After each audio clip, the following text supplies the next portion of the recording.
Welcome, everyone, to the Creating Boundaries with Ease in Order to Get Out of Overwhelm workshop. My name is Melissa Deely. I like to call myself the friendly toxin slayer because in my work, I help people to detox their physical, mental, emotional, and spiritual bodies for long-term optimized health, which is what we all want, right? To live as long as we can and enjoy our time here on this earth. And so with that, I also help people get to the root cause of their health issue using functional medicine lab tests that get mailed to your home. So we can see exactly where your body is out of balance, what deficiencies you may have in order to then support those deficiencies, rebalance the body, and then the body will take over and heal itself. And the reason that I love this work is just that so many people right now are looking for answers. They don't like how they feel. They're fatigued, dragging their butt, low energy, not feeling themselves. And so getting to the root cause is really important in getting your life back and living life fully. So the other thing that I do is NLP, neuro-linguistic programming, timeline therapy, and hypnotherapy. I'm a master practitioner in NLP and timeline therapy, and I am a hypnotherapy teacher trainer. And I love these aspects of my work as well because they're giving us the tools to work with our unconscious mind and tap into the other 90% of what is available to us that isn't taught to us through our education system. And so often we're trying to do everything in our conscious mind, and we think that that's the way we need to do things. We rely on willpower, which is entirely conscious, and you know how hard it is to change habits with just willpower. What if we could change the neurology and have habits change just like that, like literally like this? If you have a trigger food that you know you shouldn't eat, but every time you eat it, you can't stop eating it and you want to stop even wanting it, we can just change the neurology. It's a quick, easy session. And before long, you will not want that food at all. And we can do that in terms of changing how you feel, which starts to change your physiology. It changes your behaviors. And so all of these techniques are extremely powerful in helping you have the tools to be able to create the life that you want. And today we are talking about overwhelm. Everybody experiences overwhelm as a result of the high stress world we live in.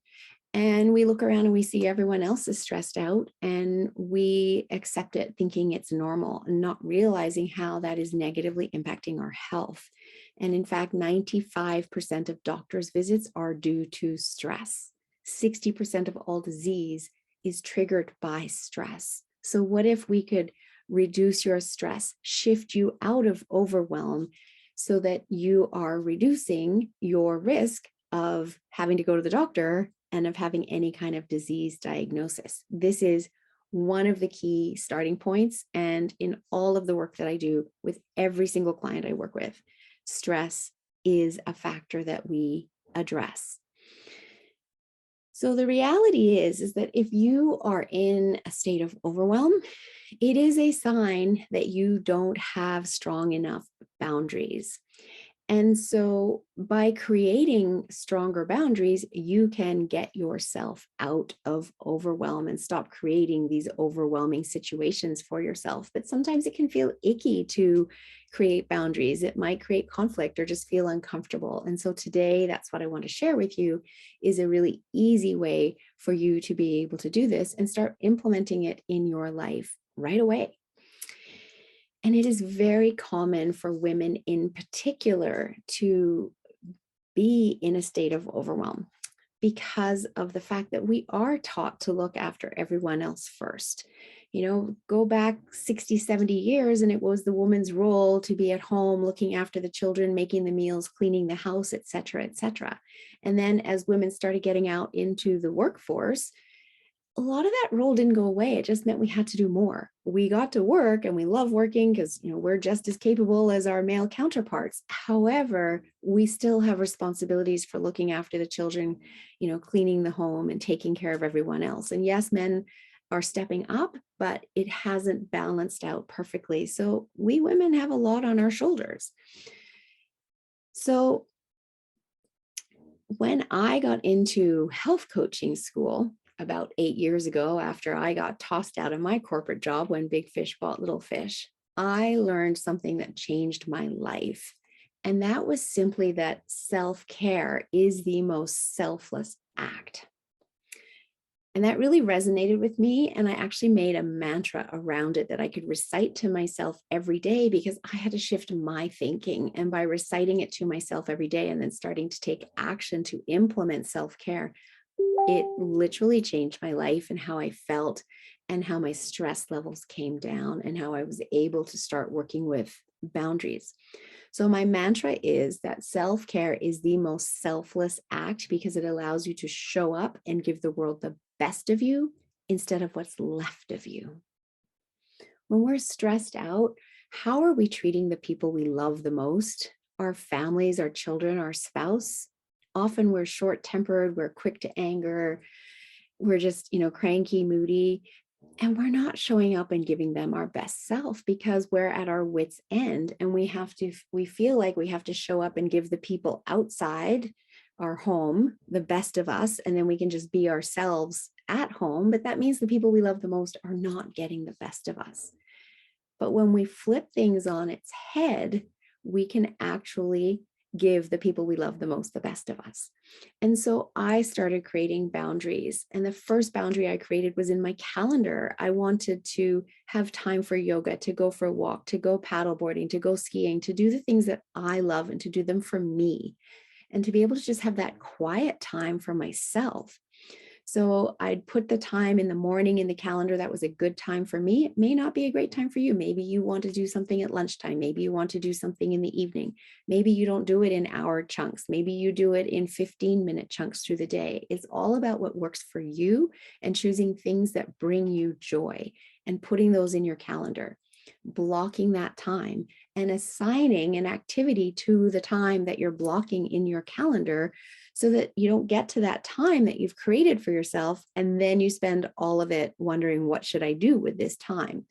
Because that isn't helpful either. When you assign the activity to it, then you know what you're going to do, and the time comes and you can, head out the door for the walk or whatever it is, pick up your book that you're going to read, etc.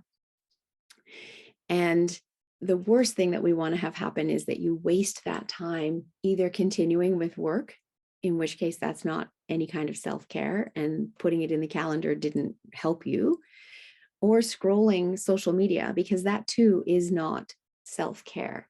And again, you've wasted that opportunity that you created for yourself. So don't only put the time in your calendar, but also attach an activity to it.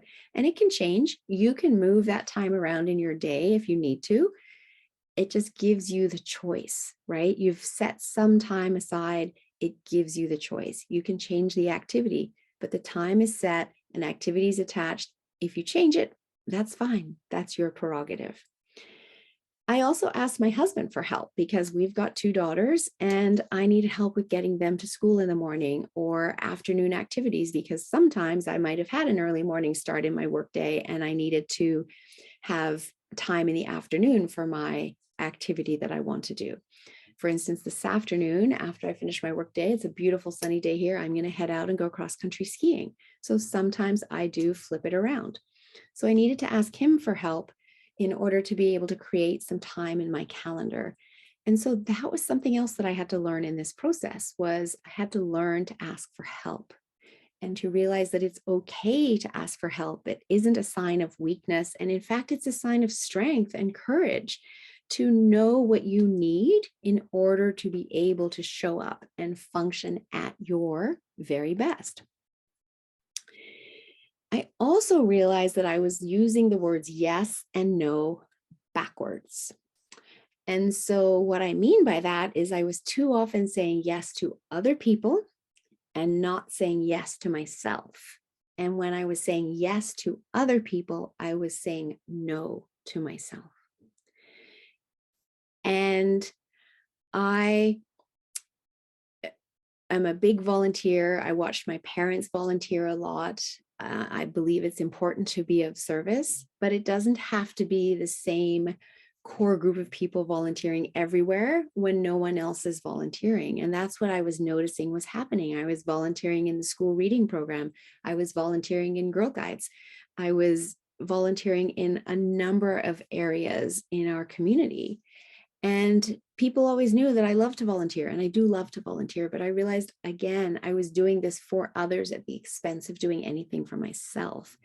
And when I figured that out, I realized I have to learn to say no.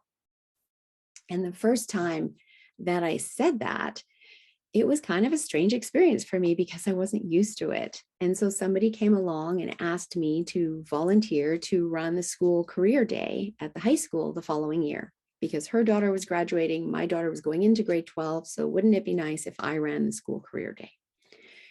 And I thought in my head, this is a perfect opportunity to practice saying no. And I looked at her and I said, I'm sorry, I can't do that. And the look of shock on her face was also a kind of in alignment with the shock inside my brain. My brain was like, what are you doing? You know, you could do this with your hands tied behind your back. However, I'm confused as to why you've said no, because that wasn't my pattern. But the other part of my brain was saying, stick with it, say no, practice saying no, because this will give you time to do something for yourself. And so even though it felt strange, I stuck with that no. And she said, well, who am I going to ask now? And I said, I don't know. If I don't do it, it allows somebody else to step up and volunteer. And guess what? The career day happened and I didn't help at all. And what it did give me was time to put an hour a day in my calendar for me, instead of an hour a day in my calendar phoning businesses to show up and participate in the high school career day. So you too can learn to start saying yes to yourself and no to others. And I have a great little tip on that coming later as well. But I do want you to know that when you say no to others, it can feel uncomfortable initially, and it will take practice. So when I started learning to say no, I didn't even have this easy 3-step method that I'm going to be sharing with you on how to create boundaries with ease. And so this makes it even easier for you. So first of all, I'm actually going to share my screen here so that you guys can see this and have it. Okay, awesome. Hopefully you can see my screen. Perfect. So let's talk about commitment. What is commitment? Commitment is anything that is using your money, your time, or your energy with some kind of handshake or agreement or actual contract between the two or more parties. And so your money, your time, and your energy are exactly that. They are yours. So you get to decide how you share them, give them, expend them. And that's a really important initial piece when it comes to setting boundaries. And when we set boundaries, we do get to create this beautiful Zen space for ourselves where other people aren't getting inside that space because those boundaries have been set. So there's 3 steps. When someone asks you to do something, the very first thing you can do is, instead of saying yes right on the spot, as I used to do, your initial reply is neither a yes or a no. Instead, you are simply replying with, thank you for asking. Let me check my calendar and get back to you. And that gives you the space to go away and think about this. And that's what you need in creating boundaries with ease. You don't have to give an immediate answer. Your next step, now that you've given yourself some space, is to do a self-check-in and ask yourself 3 questions. Do I have the time, money, or energy to give, depending what you've been asked for? And if the answer is yes, then you can ask yourself, do I want to give it? Because just because you have it doesn't mean that you actually want to give it. And it's okay if you don't want to. If you do want to, then you want to consider under what conditions do I want to give it? So, as an example here, there's a couple of pictures here. There's grandma babysitting, or there's a teenager asking to borrow the car. So I'll just go through both of these with you to give you examples of what this might look like. So if you're being asked to babysit your grandchildren, or maybe it's just look after a friend's child, right? Just if you're being asked to care for other people's children, you're first going to say, thank you for asking. Let me check my calendar and get back to you. And then you're going to do your self-check-in. Do I have, in this case, it's the energy, and it's also possibly, it's the time. Do I have the time and the energy to give in order to look after this other person's child or children? Do I want to? And again, if the answer is no, that's the end of this, and you will go back and reply with a no, and I'll tell you how you can do that as well. If the answer is yes, under what conditions? It may be that they're asking you to babysit on a night where you have an early start the next morning. And so the condition might be, yes, I will look after the children, but and actually we're not even going to use the word but there, and I need you to be home by 10 or 10:30 because I have an early start the next day. So you're giving that condition and you're giving it to them up front. So you're being very clear. And then they can choose whether that works for them to have you look after their children and be home in the evening by 10:30 because of your early start, or to perhaps ask somebody else. As an example for a teen using your car, if you have older children, again, they might be asking to use the car. Mom, can I have the car? And they'll tell you when they want it. It may be in 5 minutes from now, in which case you can still say, give me a moment. And then you can just do that internal check. And again, in this case, is do I have the time, money, or energy? Well, what do you need to be doing during that time when they're wanting to use your car? Is it going to inconvenience you? Do you need the car? Do you need groceries to get groceries? And that's when you were going to do it. So, and these are the factors that you're thinking about in your self-check-in. And do I want to lend them my car? And again, the answer might be no, because it's too much of an inconvenience for you right now. If the answer is yes, you could also give several conditions. Yes, you can use the car. However, I was going to go to the store and pick up If you use the car, I need you to do that for me. Or maybe it's, I need the car later because I want to go to the grocery store. So yes, you can use the car now. However, I need you to be home by 4 o'clock. So these are the conditions that you're giving upfront so they can decide if it works for them with your conditions. And you get to set those conditions based on you doing that self-check-in instead of just saying an automatic yes and letting it go. And these examples may be examples where you would normally give conditions. And I invite you to think about other areas in your life where maybe you don't have boundaries, or maybe you do have boundaries, but you haven't given the conditions, and therefore the other person is kind of running all over your boundaries because you didn't specify the conditions up front.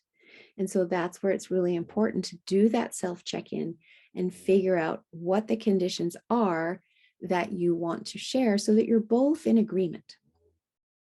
Now, there may be times where somebody doesn't adhere to your conditions. And that's more likely to happen really with teenagers in the car, perhaps, than with, babysitting other people's children, although it could happen anywhere. And so then what do you do? Well, in this case, when they return the car or they come to pick up their children, you can just let them know that I had asked you to be back by this time, and you haven't been. And so now I'm going to be tired tomorrow, or now I can't get to the store on time. and let them know. And generally, most people will come apologizing, and they might have a reason and that explains that situation.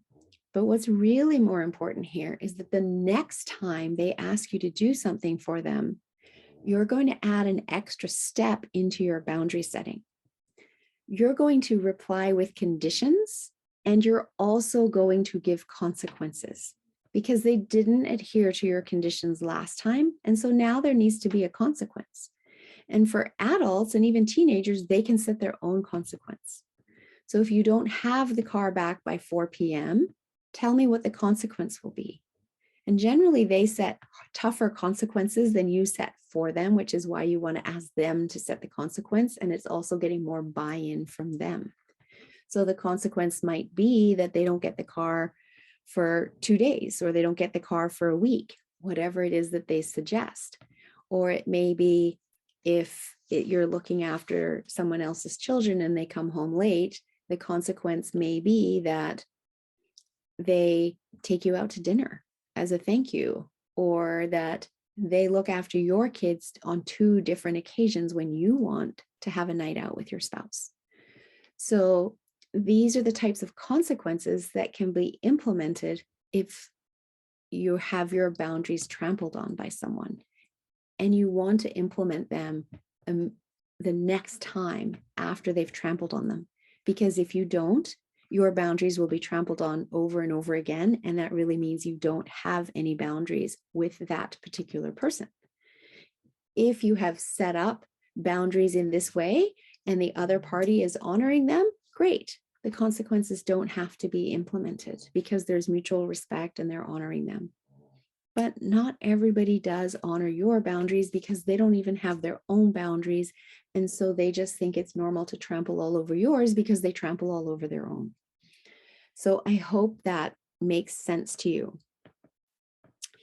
So I want to come back to the situation where the answer might be no, that you don't have the time, money, or energy to give, or that you have decided in your self-check-in that you don't want to give the time, money, or energy. And so in that case, you're going to reply to this person and say no to their request.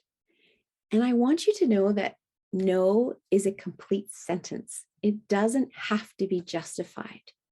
You can simply state that I've looked at my calendar and I'm not able to look after the children. I'm not able to lend you the car, whatever it is, this time. And you do not have to say any more than that. If you're going back and saying yes, and you're replying with conditions, that might feel awkward initially because it may not be something you've done before. And so the best way to be doing this is to go back and say, I love and appreciate that you asked me to look after the children, and I need you to pick them up by 10:30 p.m. because I have an early start the next day. Or, and I would love them to have been fed dinner and in their PJs when I arrive, if you're going to their house. So those are some examples of conditions that you could be giving. And the way that you share it is, I love and appreciate X, and I need Y. So you're being really positive, you're thanking them for the invitation, thanking them for thinking of you and considering you for whatever it is that they're asking of you, and I need Y. Because when you say it that way, you're looking after yourself and what you need. With using the word and, you're giving and you're receiving. If you use the word but, you're canceling out everything that you've said before that. And it just sounds like you're asking, you're receiving, not really willing to give. And they don't even hear that part. They just hear the I need. So it makes for an easier way to deliver the conditions that's going to be better received and without conflict, because you've said it in such a positive way. I love and appreciate that you can drive now. It saves me time of driving you everywhere. And I do need the car today as well. Please bring it back by 4 p.m.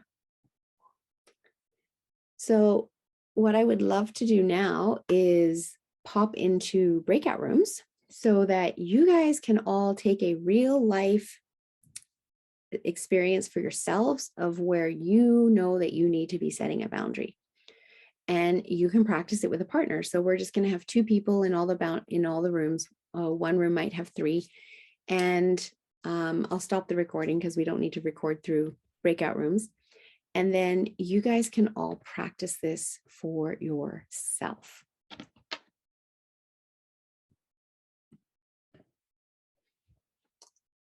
So love that breakout room experience with you. And I was popping through different rooms with all of you and chatting about your experience. And it does just feel so easy and so positive to use this 3-step process in setting boundaries. So I love that you've all experienced this, and that I really invite you to start to use this in your everyday lives. To simply, step 1 is let me get back to you, and not having to answer in the moment and giving yourself that space. Step 2, to check in with yourself.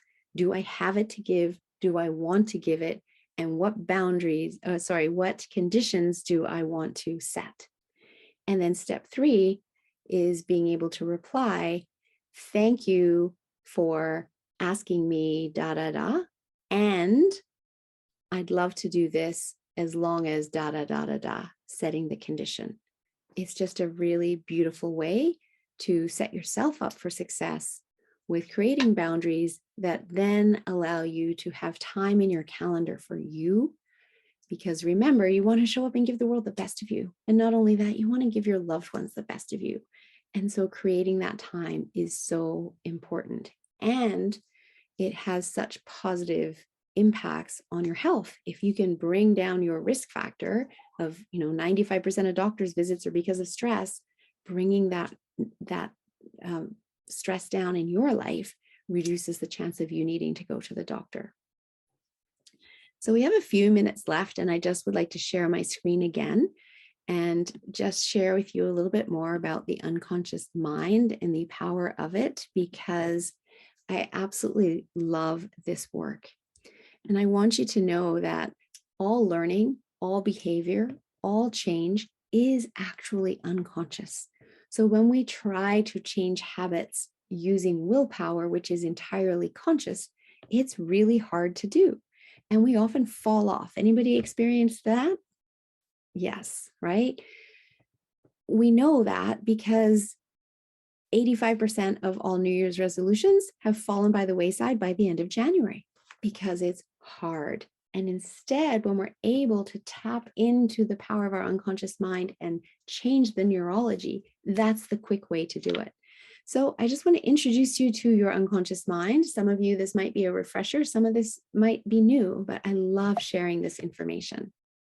And our conscious mind is our goal setter. It is our thinking, logical, problem-solving mind. And I'm sure you know that. Your unconscious mind is your goal getter.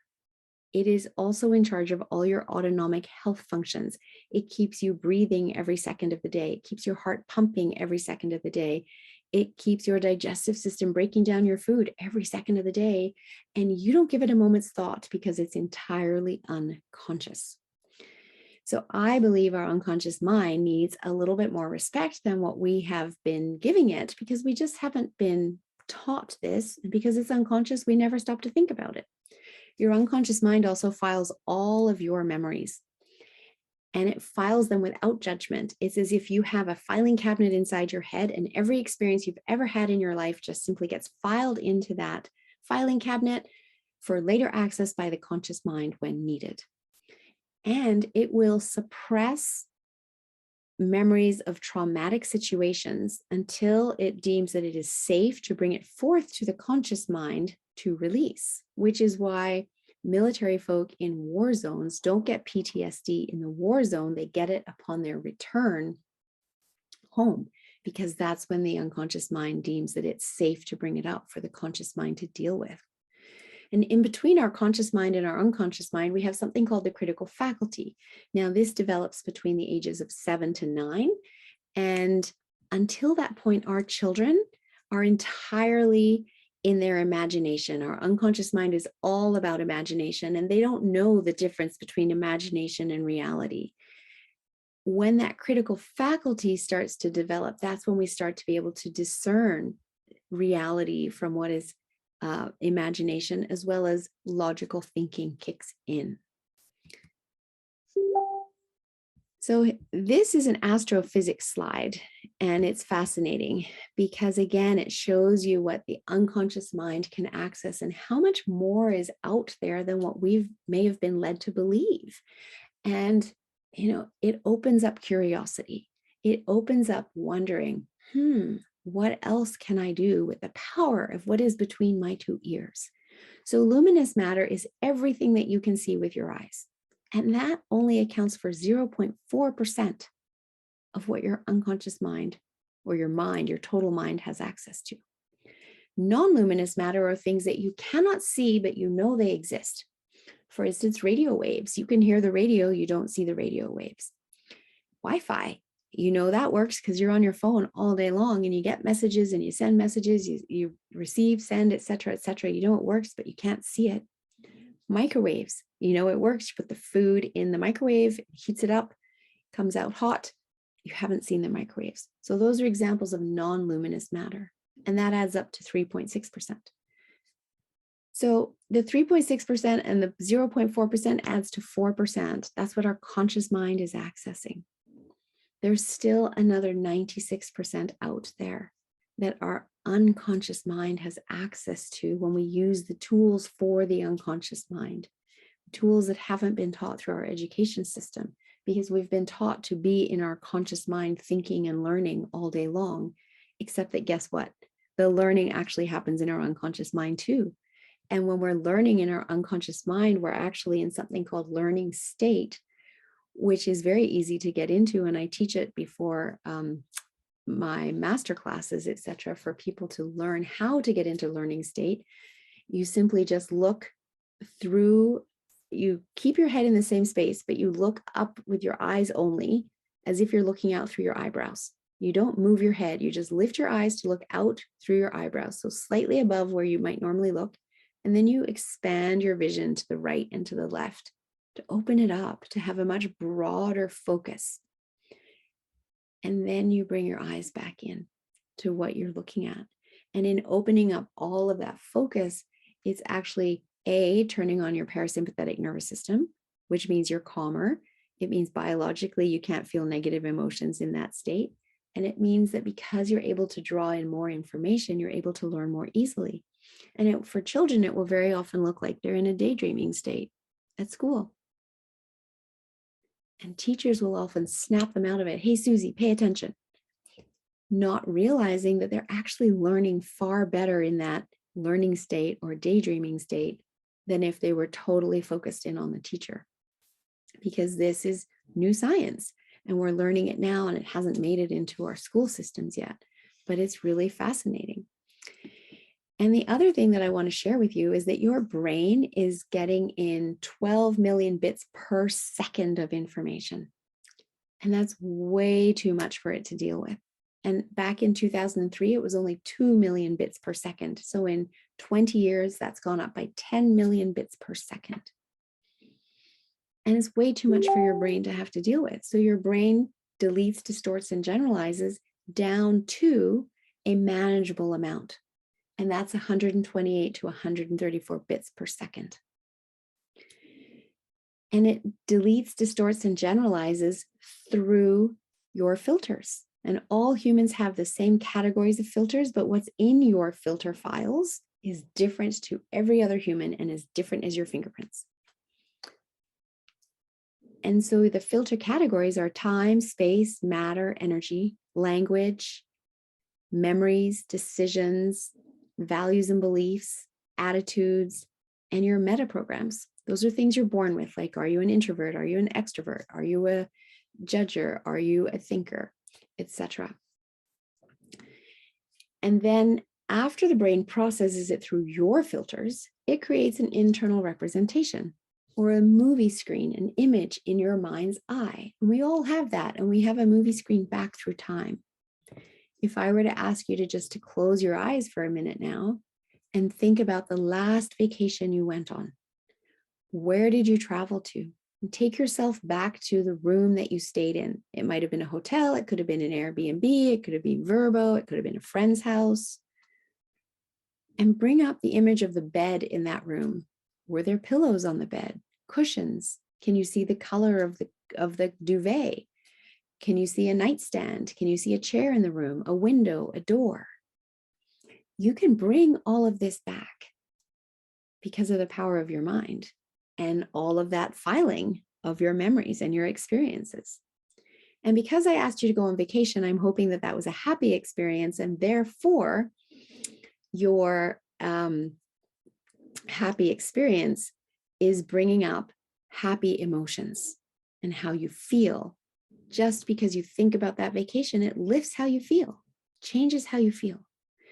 And we know there's a lot of research that shows that the happier you are, that impacts your physiology. It strengthens your immune system, and happier people live longer. And that on the flip side, people who struggle with depression have a weaker immune system, because how we feel changes the physiology of our body. How we feel also changes our behaviors. You have a different set of behaviors if you're feeling exhausted than if you're energized and jumping up and down and ready to go, right? So I know all of this makes sense theoretically, and I want to give you a story to really bring home this for you, because what I'm talking about here is powerful information for you. You are literally creating your own reality every single day. And if you don't like it, we can change your reality for you. We use hypnosis, we use timeline therapy, we use NLP to change that internal representation, to change the neurology, make it go away if it's one that you don't want, to change your state, change how you're feeling, which changes your physiology, to change the behaviors. These are powerful mind-body medicine tools that can help you create the reality that you want. And that's what I love about this information.